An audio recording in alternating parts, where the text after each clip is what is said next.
সবাইকে জানাই শুভ সকাল। আর আজকে সকালটা আমি বিছানাতে বসে বসেই শুরু করছি। ব্লগটা শুরু করছি এখন সকাল 8টা 10 বাজে। আর আজকে শুক্রবার, তো বাইরে হচ্ছে প্রচণ্ড বৃষ্টি। তো সারাদিন কি করি না করি দেখতে থাকো। মানে ধারণার বাইরে বর্ষাকাল মানে শুরু হয়েছে সেই থেকে তো অল্প অল্পই বৃষ্টি হয়, কখনো বৃষ্টি হচ্ছে কখনো রোদ হচ্ছে, কিন্তু আজকে সকালবেলা থেকে প্রচণ্ড পরিমাণে বৃষ্টি, একটু আধটু না। আজকে বোধহয় বৃষ্টিটা সারাদিন এইভাবেই মানে চলবে।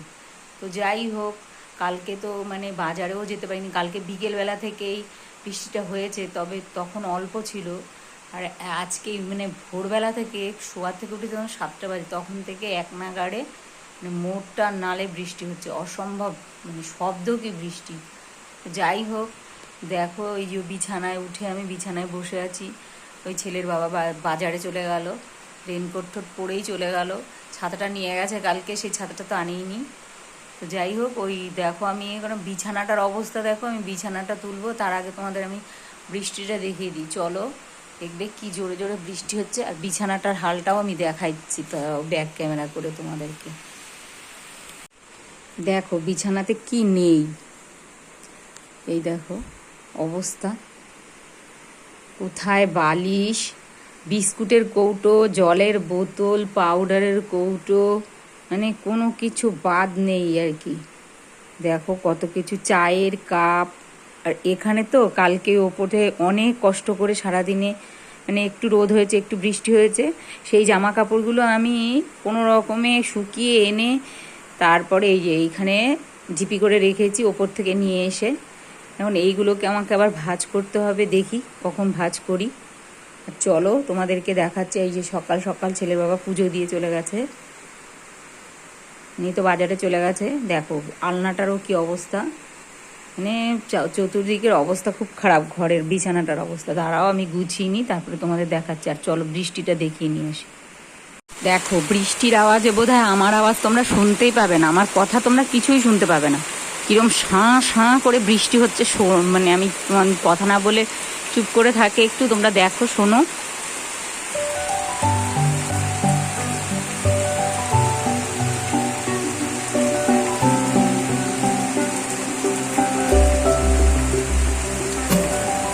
দেখো ঘর থেকে বৃষ্টির আওয়াজটা কেমন হয় আর বাইরে বৃষ্টির আওয়াজটা কেমন হয়, মনে হচ্ছে ঘর থেকে বৃষ্টির আওয়াজটা বেশি হয়। কারণ এই দেখো এই ওপরটা আমাদের, এই যে ওই চিলেকোঠার ঘরে ওই ওপরটায় টিন, তো যার জন্য বোধহয় এই আওয়াজটা হয়। দেখেছো কীভাবে সাঁ করে আওয়াজ হয়, দেখেছো তো। একটুক্ষণ আগে তোমাদেরকে আমি যখন দেখালাম তখন আরেকটু কম মানে বৃষ্টির দাপটটা ছিল একটু কম। আর দেখো এখন মানে দাপটটা কেমন, যাই মানে জলটা পাস হচ্ছে দেখো রাস্তা দিয়ে কিভাবে মোটা হয়ে, কাদা শুদ্ধ মোটা হয়ে। এই বাড়িতে জানো তো প্রত্যেকবার 2 ট্রলি 3 ট্রলি করে মাটি দেওয়া হয় আমাদের বাড়িতে। আর মাটিগুলো কেটে কেটে চলে যায় সব, এইভাবেই যেরকম করে ধুয়ে ধুয়ে সব চলে যায়। দেখো জলের সঙ্গে কিভাবে পুরো মানে মাটিগুলো ধুয়ে ধুয়ে চলে যাচ্ছে। ওই বাঁশ টাস দিয়ে রেখেছি সামনের দিকটায়, তবুও চলে যায়। কি করার, চলে গেলে। এই দিকটা একদিন দেখাবো আমি, দেখবে এই আমার বাঁ হাতের এই ঘরের পেছন দিকটা একদম গর্ত হয়ে কেটে গেছে। এই দিকে বিছানার হালটা তো তোমাদের প্রথমেই আমি দেখিয়েই নিলাম, যে দেখো বিছানাটার কি হাল, কি নেই বিছানার মধ্যে। তো সব কিছু ওই গুছিয়ে গাছিয়ে কৌটো কাউটা যা ছিল, চায়ের কাপ ঠাপ এগুলো সব রান্নাঘরে রেখে এসে তারপরে আমি বিছানাটা গোছাতে বসেছি। তো আগে বেড কাভারগুলো গুছিয়েই নিচ্ছি। বিছানা গোছাতে গোছাতে এই দিকে আমি মানে বিছানা গোছানোর পরে কি রান্না করব সেটা চিন্তা ভাবনা করছি, আর তোমাদের সঙ্গে সেটাই বলার চেষ্টা করছি আর কি।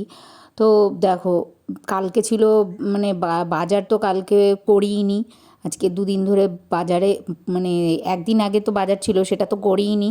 তো আর আজকে তো হচ্ছে শুক্রবার, আবার সেই শনিবারে বাজার। তো যেই পরিমাণে বৃষ্টি হচ্ছে আজকে 2-3টি দিন ধরে, সবচেয়ে বেশি বৃষ্টি হচ্ছে এই যে শুক্রবারে, আজকে লাগাতার বৃষ্টি, এক ফোঁটাও থামছে না। তাই হয়তো দেখো শনিবারেও বাজারে যাওয়া হবে না হয়তো, মানে আজকে তো শুক্রবার, হয়তো শনিবারেও যাওয়া যাবে না। যেই বৃষ্টি শুরু হয়েছে, আর মানে হাটের মধ্যে তো অসম্ভব কাদা থাকে, এতটা জল থাকে, যাওয়া সম্ভবই হয় না। ভিজে ভিজে কে যাবে বলো বাজারে। ছেলের বাবাকে বলেছি ওই নিয়ে আসবে কিছু, যা কিছু সকালে যেরকম পাওয়া যায় ওরকমই নিয়ে আসবে, ওইটাই রান্না করা হবে। আর দেখো ওই মানে মশা কামড়িয়েছিল সেই রান্নাঘরে, সেটাই বলার চেষ্টা করছি যে ওদের মানে খেতে দিয়েছি 2 ঘন্টা হয়ে আগে, আমি পরে 2 ঘন্টা পরে খেয়েছি, এত মশা কামড়ে চুলকিয়েছি আর কি হাত পা। এই দেখো আমি বিছানা টিছানা তুলে নিয়েছি, যে একদম টাইট করে বিছানা টান টান করে রেখে দিয়েছি, গুছিয়ে নিয়েছি। আর এই যে জানলাগুলো সব খুলে দিয়েছে, এই পাশে সব জানলাগুলো তো খোলাই থাকে সবসময় যেহেতু কাঁচ লাগানো রয়েছে, আর এই পাশেও কাঁচ লাগানো রয়েছে, কিন্তু এই পাশে একটা পার্ট বন্ধ রেখেছি আর একটা পার্ট খুলে দিয়েছি। আর এই যে এই জামা কাপড় যখন গোছাবো তখন তোমাদের সঙ্গে শেয়ার করব। আর দেখো ওই নাইট বাল্বগুলো দেখাচ্ছে হাত দিয়ে না, ওই ঘরেরটাও ভেঙে গেছে, কাচের মতো জিনিস ছিল একটা ঝুলানো, ওইটা ওই ঘরের দুটো ভেঙে গেছে, এই ঘরের দুটো ভেঙে গেছে, তাই ভয় পাচ্ছিলাম ওটা ঝাড় দিতে আর কি, ঝুল হয়েছে একটু একটু, তাও তবুও ঝাড় দিয়ে নিলাম দুটোই, ওই ঘরেরটা এই ঘরেরটা দুটোই ঝাড় দিয়ে নিলাম যতটুকু সময় পেলাম।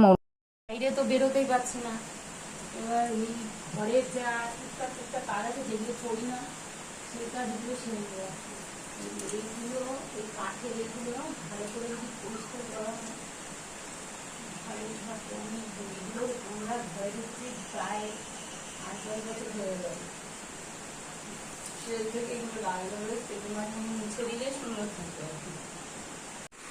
আর এই দিকে দেখো জলের বোতল ছিল অনেকগুলো এখানে, মানে সে এই জায়গাটা ভর্তি ছিল, এই জায়গাটাও ভর্তি ছিল, মানে এত জলের বোতল ছিল, এত তো লাগে না, এই কটা তাই লাগে না, তবুও এই কটা রেখেছি। আর সব জলের বোতল আমি এক গাদা ফাঁকা করে ওই বাইরে এক জায়গায় ঝুলিয়ে রেখেছি, বড় বড় বোতল, ভালো বোতল।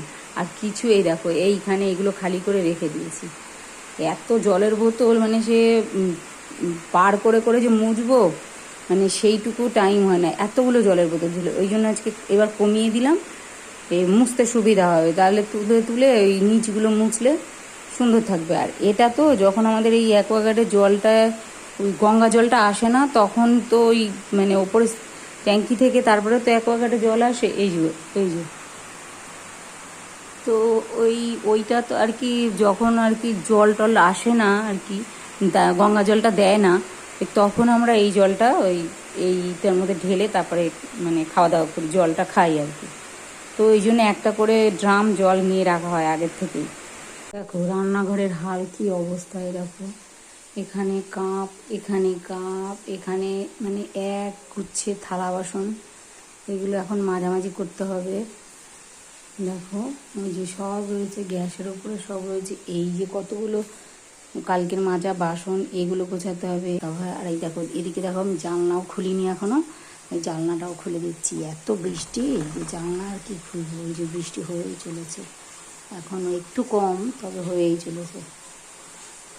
আর এইদিকে দেখো আমি রান্নাঘরটা সব পরিষ্কারও করে নিলাম, সিঙ্কটা মেজে নিলাম, তারপরে রান্নাঘরের মানে টাইলসগুলো মুছে নিলাম ঠিক করে, সুন্দর করে মুছে টুছে নিয়ে চা করবো বলে আমি কাপটা নামিয়ে নিয়েছি। আর এইদিকে বাসন কোসনগুলো উপর দিয়ে নিয়েছি আর চাও করতে বসেছি আর কি।